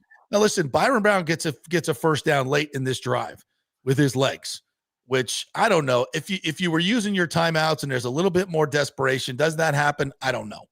But to me, if you're Billy Napier, they would have gotten the ball back with 135 left, down 3. 135 left, down 3, no timeouts, but it's college, so you get a lot of good stoppages. And instead, he just let that clock roll and wasted. We used the timeouts. They weren't even. It made no effect in the game. They had no time left to come back, and then throwing the ball on first down. throwing the ball on first down in that one when you had the lead. And if Santiago tries the 58-yarder, it comes up a couple yards short. So you get great field position. And and I don't know if Lagway checked to this out pattern that he missed on, but that can be, you can't have a check there. If he did, and Napier, I don't care. You cannot throw the ball in that situation. And by the way, you've been running the ball pretty damn well all game long, especially the first drive. A ball was getting 10 yards, 12 yards, 15 yards. They were running at will. And all they needed to do was get a couple of first downs and the game was over, or at least run a little clock time. And they did neither. It was brutal. And I mean, 11 penalties, and some came at the worst time. Two touchdowns coming off the board early on. It's just a really undisciplined game by the Gators, and terrible clock management. And Napier, and he's done a lot of good stuff, but he is not a good game coach. And at some point, it's going to cease to be his team. And then what happens? Do they get out quick? Do they fire him soon so they know who's coming in and he can start recruiting? By the way, word is Golish DM'd all the Gator recruits right after the game and asked them if they enjoyed the game. Golish has got an edge to him. Wait, are you allowed to do that? You can't do that. Oh yeah, they're still recruits. They're not. Nobody's like they're just okay, commits. these aren't okay. All right, these are commits at this point. So not until December or until they sign, they're still fair game. So pretty yeah, ballsy, absolutely. Man. He's got a little Lane Kiffin in him. Ain't no doubt about that. Golish has got a little Lane Kiffin in him. He's got a little edge to him, and I like that. And so this is a great story. And when you look about it, they look at and you can hear Golish talk. He was on with CBS Sports guys after the game. He did a nice 12-minute piece. You can find it on YouTube. And he talked about this. He said, we got a $22 million football-only facility, and it's fantastic. It's awesome. They have the indoor facility. And now they're building this $400 million on-campus stadium, which is going to be like absolutely tailored to college football. Its own student section with a DJ booth. I mean, right. It's going to be awesome. It's not going to be, a $2 billion stadium, but it's going to be exactly what they need. So yeah, there's a lot of great stuff going on at USF, and this week is a huge week for them to go to Miami and win. And I give them a shot to win this game. They're a good football team with a dominant quarterback, with a dominant Heisman level quarterback. And he's another great story. 0 offers coming out of high school because he was about 6'2", 190 pounds and very raw. Right. But had a great year a couple of years ago, put on 25 pounds of muscle, and is now, looks like freaking Cam Newton. And he made some spectacular plays in that game, spectacular escapes where he looked like he was dead to rights. And he's just hard to bring down. So when you got all this going for you, this is just not some fluky team on a run. USF's a really good football team. And so, yeah, can they beat Miami? We'll see. But if they come out of this 2-1 and they go into this, I'm going to say this, Alex Golish, and you may not like this because when you came on my show and I said, conference championship or bust, and he's like, we trust the process. I don't want to, and that's what he should say. Absolutely 100%. Because if you don't get there, then, you're a bust, right? So, and I get that, but these 2 wins also now put the pressure on you. You can't lose to freaking Rice. You can't lose to Temple. You can't lose in the American. You just can't. Not with this team. If you remain relatively healthy coming out of this, you're going to be expected now, and that's part of this deal. Once you get these big wins and you show how good of a football team you are, you got to keep that level up. And for me, maybe you can afford 1 loss on the road, maybe at Memphis, something like that. Make it to the championship game, win that, get into the playoff. I think that's still a pathway. Even if you lose to Miami this week, if you get into the championship game of the American, you win it. And you're what? So what does that make you? 11-1, 10-2 in the regular season, 11-2 after the conference game.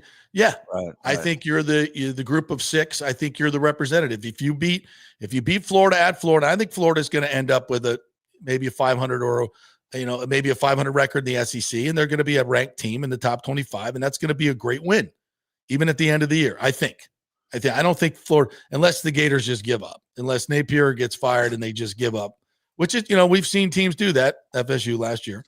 But this is still a very talented Florida team. I expect them to play well this week at LSU. I could be wrong.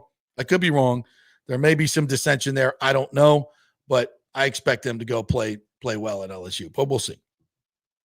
Boy, Your thoughts? It's going to be a fun rest of the way, right, for USF. I mean, for sure. And I don't know how fun it's going to be for Florida. It's going to be fun to watch Florida, but I don't know, man. Yeah. We talked about it before the season started, with Florida. Like how long before Napier is on the hot seat, right? And I didn't think it would be this soon, but at some point there's got to be a discussion, right? Like they're already having it. I mean, but are the right people already having? I know that we're having it, but are the right people having that discussion already? Well, at this point last year or midseason, Scott Strickland, their AD, came out and gave him the vote of confidence, which was actually a real vote of confidence. And they finished strong. And, I thought, okay, he might be the guy. But I think piling on because you lost to USF is a little misguided because I think USF is a really good football team. That said, is this year 4 for Napier? Year 4? You can't be losing at home to USF. Right. You can't. I understand USF is a good team, but Florida is supposed to be better. That's their heritage. That's their history. They're Florida, for God's sake. I mean, come on. That's what you can't look. I've dealt with this as an Aggies fan long enough, right? Like we're supposed to be the Aggies. You can't lose to Appalachian State. I mean, it happened. And you can't say, well, but they're a really good team. Well, I don't give a crap. They're not supposed to be as good as you. Florida State, you can't lose to Jacksonville State. No. You can't do it. You can't do it. Pete Schultz, good morning, or Andre all day says USF is going to a major bowl game this year. You could be right. It could be called the playoff. Consider a major bowl, like a New Year's Day bowl? How about the playoff? It's doable. Pete Schultz says, I almost burned all my Gator gear. Napier has got to go, period. I don't even have any. I wanted to burn it. James says it just doesn't matter. You can't lose to USF. No. Yeah. I mean, there's going to be times. USF. Yeah. But you're just not Florida. Lonnie Wilkins reminds me, JP, Saturday's Rays Cubs game is Anthony Rizzo retirement day. Oh, awesome. I'll get a bobblehead or something when I'm there. That'll be good. All right. So I was going to get to some of the other comments, but that's, listen, I think this is an unbelievable time for USF. We talked about that at the top of the show. The storylines that are going on with this team are fantastic. We didn't mention the Grammaticas in Santiago and the kicking Grammaticas and the family and, having that signature moment of Santiago in the arms of his holder, which is exactly what we saw from Martin with the Bucs in the Super Bowl season. So, man, it's a great Tampa story, and I hope people get into it. And this is something that Rob has got to fix. And I don't know what the answers are, but we're willing to help in any way we can. We talked about this in week 1 when Boise State was here. There wasn't even a preview story in the Tampa Bay Times about the game, a top 25 opponent coming into Raymond James Stadium, USF, the main college, not even a preview story the day of the game in the major paper. I mean, that's just, and there was really no buzz for the game. And the crowd was about, the students showed up hard. Students were great for that game. But the homes, the away side was hardly anybody in that. And then the home side, by the time the, first quarter, it was okay. But I don't know, maybe 25,000 tops. I mean, that's just not good enough. You can't win with an atmosphere like that. And it was kind of really nice, it was loud and it had a kind of a vibe to it. But, if you want to compete against Florida and Miami and Florida State, which is what you're talking about here, Doak Campbell for that Alabama game was unbelievable. And even the crowd for the Florida USF game was insane. I mean, that's one of the toughest places to play. Hard Rock Stadium is they have no atmosphere except they're in a big game. Hate to say it, Miami, but that's just the way it is. Yeah. It's and they fight that. And these metropolitan teams, USF, Miami, and the big cities, Tuscaloosa, Tallahassee, Gainesville, it's the only thing in town. And they have incredible legacies. They fill the stadiums. So USF has to get to that. And obviously the on-campus stadium hopefully is going to help that. But in the meantime, he's got to figure out how to get USF on the front page in old newspaper vernacular. He's got to figure out how to energize these 250,000 alumni that live here in Tampa Bay area from USF, and get rid of this. And there's still this stigma of a commuter school, even though they now have, I think, 13,000 beds on campus. So it was a commuter school for a long time. And still, I think a lot of people that went to USF never really were on campus, never really had that true collegial experience of going away. It's always been kind of a metropolitan thing. And it's, on the pecking order, it's, Buccaneers, Lightning, Rays, whoever your other college football team is, right. FSU, UF, Miami, US. So, and then maybe USF. It has to be a strong four, if not creeping up during football season above the others. And that just hasn't been the case. And I don't know how to do that. I don't know what the secrets are, but they have to find a way to energize this and fill at least the lower bowl of Raymond James Stadium. Fair? Is that fair? Those are not lofty expectations. those are standard things at most other schools, And why do you think it is? Why do you think it's like that? Like, that doesn't make sense to me. Well, I think for a long time, I don't even understand the lack of support from your local paper. Like, that is beyond me. I think there is the people at the paper for a long time have always disliked USF fans because they're it's in their feelings thin-skinned. A long-time columnists and people that have written there have always bitched about USF fans. And and the USF people really feel, I know all the USF people I know hate the Times. They hate the Times. They hate the people that write, and they always feel like they got something out for them. And that's a thing. That is a thing. There's no question about it. And there's no room for that in journalism. No, there's not. There's not. It's complicated. There's Jim Levitt's involved and just a lot of things that have been written in the paper and comments and editorials.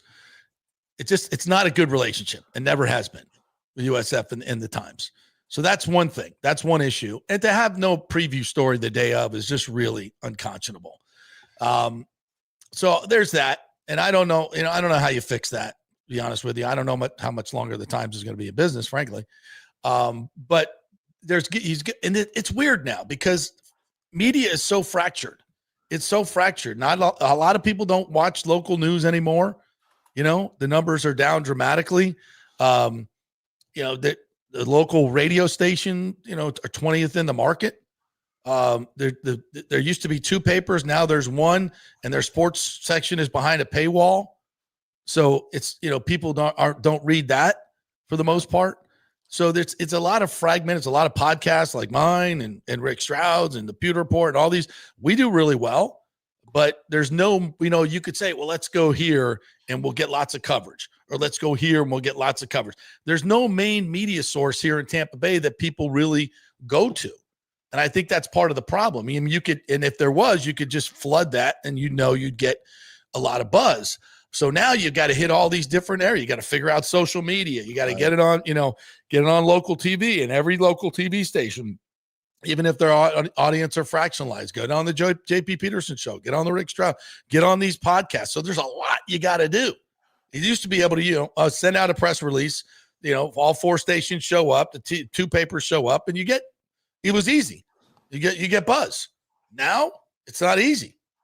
It's a conglomeration. So luckily, Rob Higgins is a really smart guy and way smarter than me, and he can figure out the algorithm and what. But that has to be a thing. They've got to be able to get some buzz, whether it's outdoor advertising, guerrilla marketing, whatever it is. They got to get some buzz going. And they have a team right now that you can really wrap your arms around. I mean, this is a time, if there was ever a time to market something, but then you look at USF's home schedule the rest of the way. I'll call it up here, or if you want to call it up and beat me to it. I just know this, it's not full of blue blood programs, which is part of the problem. Right. So, all right. So they're at Miami. Then they have South Carolina State coming into town. HBCU school. Yep. Then they have Charlotte. Not exactly a blue blood. By the way, they're going to be right in my backyard on October 10th. I may go to that game, JP. Where's that? For North Texas? University of North Texas, right in my backyard here in Denton. Yeah. Yeah. Well, go. Support the Bulls. By the way, this week's game is 4:30 on the CW. USF at Miami is on the CW. It's on CW at 4:30 Eastern. Correct. Nothing says college football like the CW at 4:30 on a Saturday. How the hell did that work out? The hell is the CW? That still exists? We're going to interrupt live coverage for this? Right? Is that because in their live on that time, and they're the only ones that cover live, right? I don't know. What is CW? Is that 44 here? I think I should know. Sorry about that. It's 33 here, but so then they got Charlotte. That's Flashback Friday. It's a Friday night game at 7:00. Friday night at 7:00. Charlotte is their next. South Carolina State's their next home game, and that's September 20th at noon. A noon game in September. That's going to be brutal. That's going to be brutal. If this is scheduled for television, we can't have football games in Florida in September at noon. Stop it. You can't. I mean, seriously, we can't do this. Well, when can you play it? It's a college game. Night, 7:00. You're going to go against all the national games and not get anybody watching it? Yeah, but it's like this a health thing. People are going to die. I know. They play noon. They played noon games, 11 a.m. games here at SMU. Brutal. It's freaking hot, man. Buy a dome. October 3rd, it's a Friday night game at home against Charlotte. Then October 10th, they're at North Texas. Yeah. Tim will be there with his buddies. Yeah. Probably drunk. All 12 of them. Then they got FAU. Homecoming is October 18th. TBA on the time. Florida FAU. So we got South Carolina State, Charlotte, FAU, then at Memphis, then UTSA at home, then at Navy, then at UAB, and then home against Rice. So, I mean, There ain't no blue bloods coming in here that you looking on the schedule and go, oh, we got to go see that game. Or they're going to bring a lot of fans, the other team. No, it's up to USF fans to fill the lower bowl. That's all we're asking. So let's do that. All right, let's take a break. We got to get our last break in, and then I want to get to this top 25 nonsense and this girl that didn't even vote USF in the top 25 and move Florida up. Like, what are we doing? What are we doing? That's why girls can't do things, JP. I knew that was coming. Hey, we are brought to you by the great folks at OnsiteConstructionFL.com. Go to the website, see all their great work and their 5-star reviews. If you need a contractor, or you may need one if you get hurricane damage, make sure you're on the preferred client list. You can do that by going to OnsiteConstructionFL.com, emailing them or calling them. And Jason Fawcett, the owner, will come out and do a free evaluation of your home and what might be possible. So do it, OnsiteConstructionFL.com. Back in 3. JP here for Riveters, our new official sports bar and grill of the JP Peterson Show. And just like our show, no BS, no corporate chain feel, just amazing, authentic folks serving great comfort food in a casual atmosphere at unheard of prices. Riveters is located just south of Raymond James and Steinbrenner Field on Dale Mabry, walking distance to the park, so free parking, great place for pregame and postgame.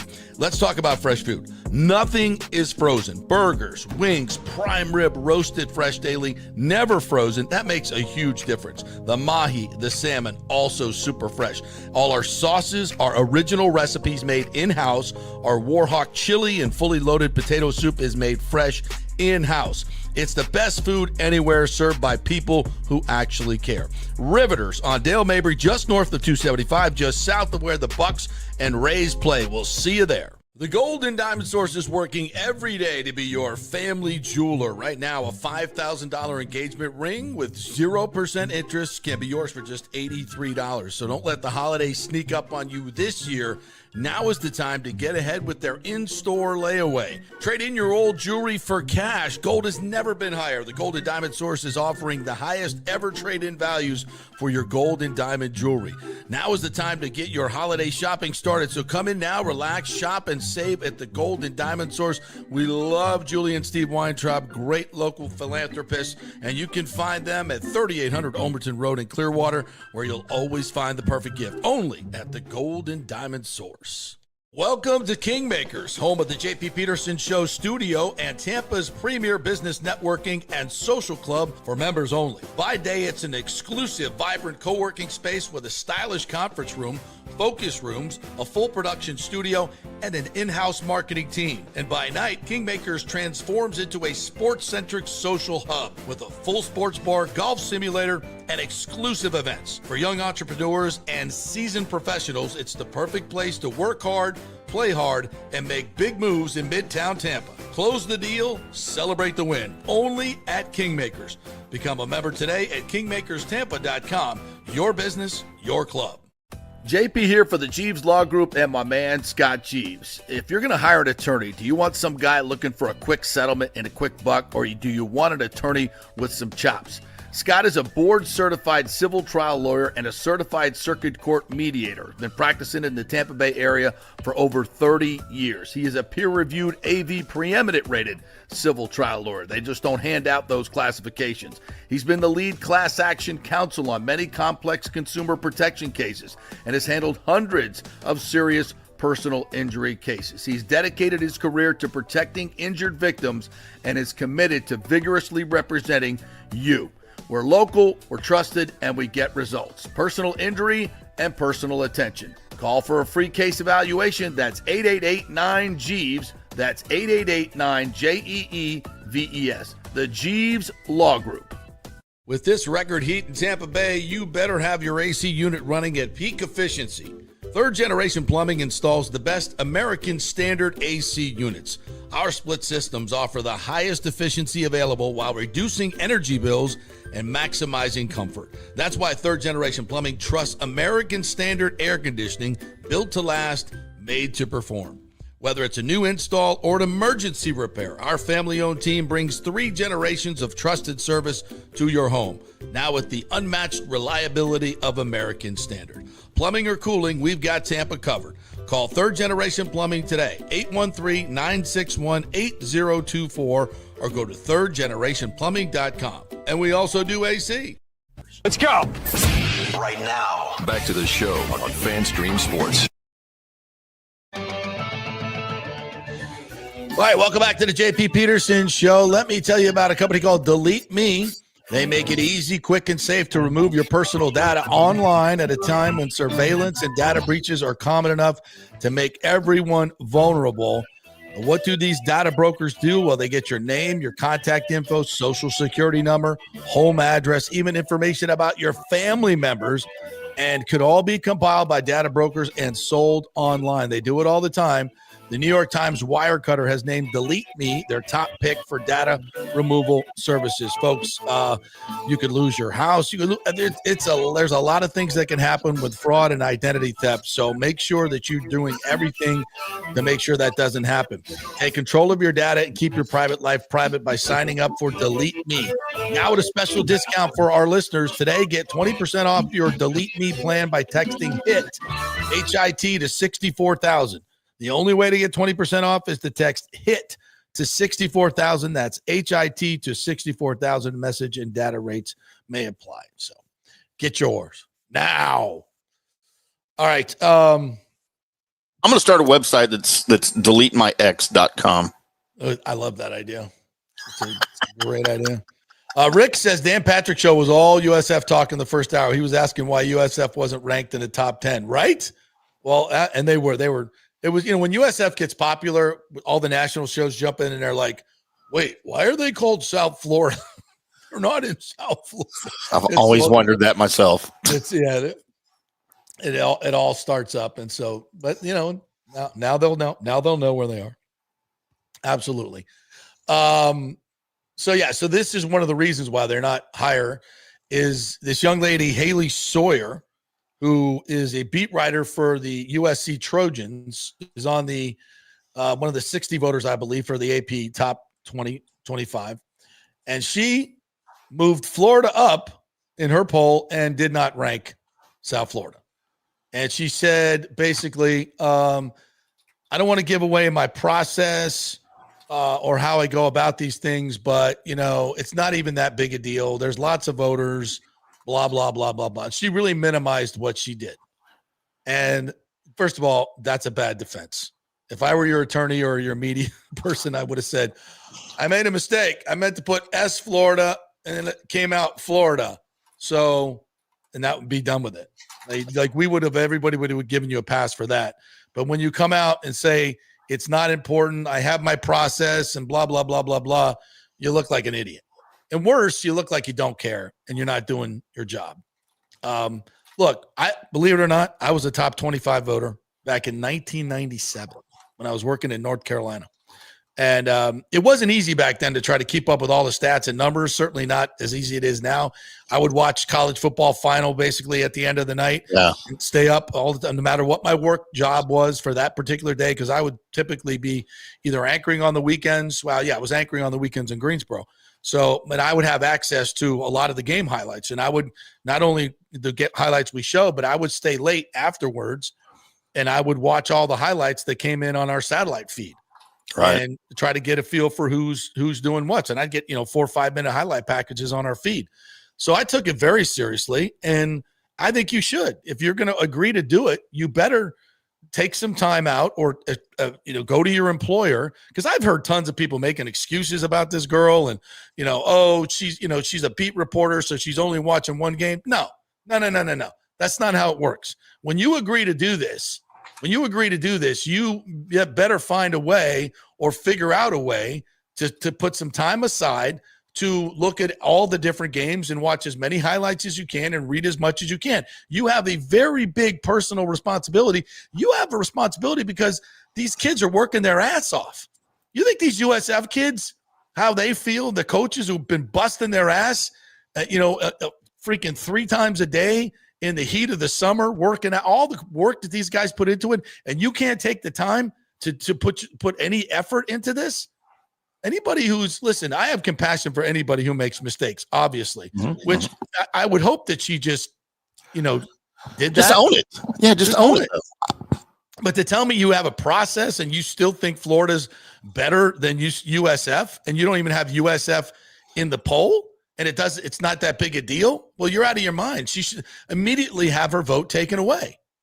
And this other guy, Kiki Riley, has Bama 13, University of Florida 14, and FSU 15. How is that possible? What? Alabama. And you still have Alabama written. Florida just lost the USF, and you have them ahead of Florida State?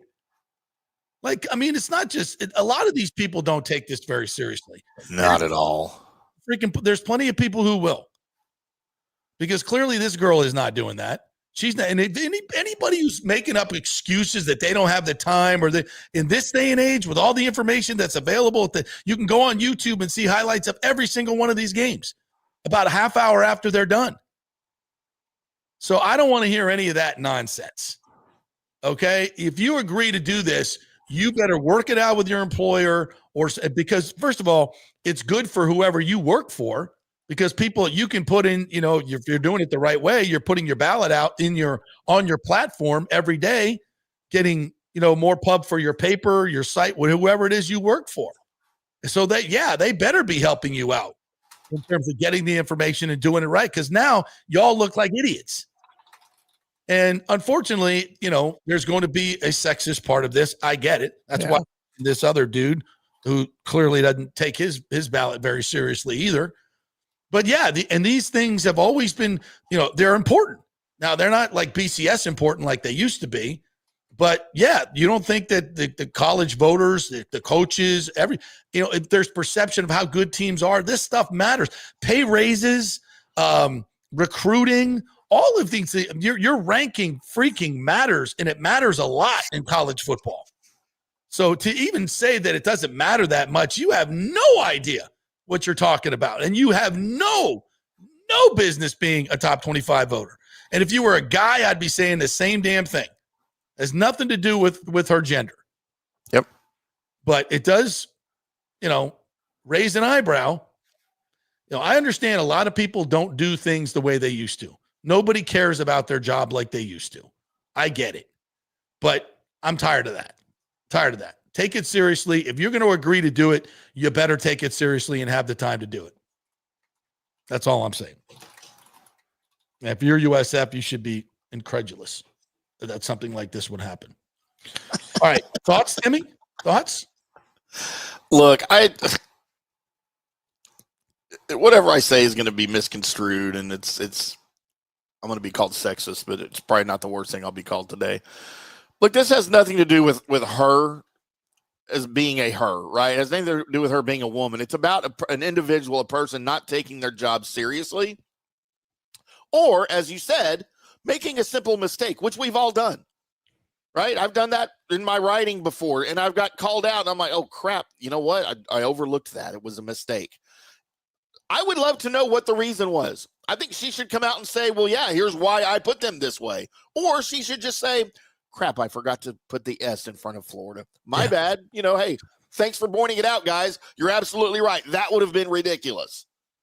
I want to know, because she should have, depending on what the reason, she should have that ability to vote revoked. She should not be allowed to vote. Give it to someone who will take it more seriously. 100%.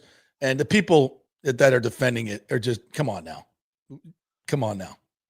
I know why and what, but it has nothing to do with her gender. And I don't listen. And I do not support people, saying sexist things and terrible things about her personally. No. That's not it. This is just about what she did, how she did it, and the fact that she said it's not that important. I mean, that's ridiculous. That right there, she should have her voting privileges revoked just for saying that. Yeah. Everything is predicated, I know a lot of people on the voting. Yeah, absolutely. All right. By the way, FSU hoops coming to Benchmark International Arena on Black Friday, and they have a new coach in Luke Laux from Clearwater here. Very excited to see this new team. They have a new 6'11" Russian center too, who I saw some video of dunking. That's important. Jalen Carter, no suspension. I wonder why. It could have something to do with how big this game is. Fox going on the road with their pregame show. The Chiefs, or is Eagles. It because he was already serving a 1-game suspension when he didn't get to play Thursday? No, doesn't work that way. He was on the field. You get another suspension. But I see both sides of it. I just wrote that piece this morning. I get both sides of it. Well, we got to have everybody there and present because we're going to announce Taylor Swift's doing halftime, right? Good God, please no. Are we doing that? Isn't that why Fox is going to be there? I don't care because I haven't watched a halftime show in probably 15 years. Because I don't understand any of it. I don't know who these people are that they put on at halftime now.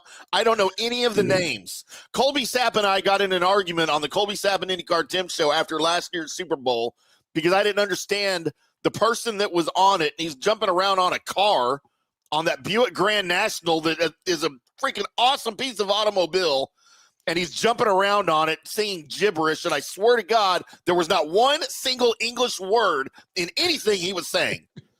I stand by that. I will die on that hill. Boy, you sound like an old white guy. Get off my lawn. Awesome. I love the old Buick Grand Nationals. Yeah, that's a hell of a Corvette motor in it. Love that. JP, breaking news from Buccaneers Communications on X.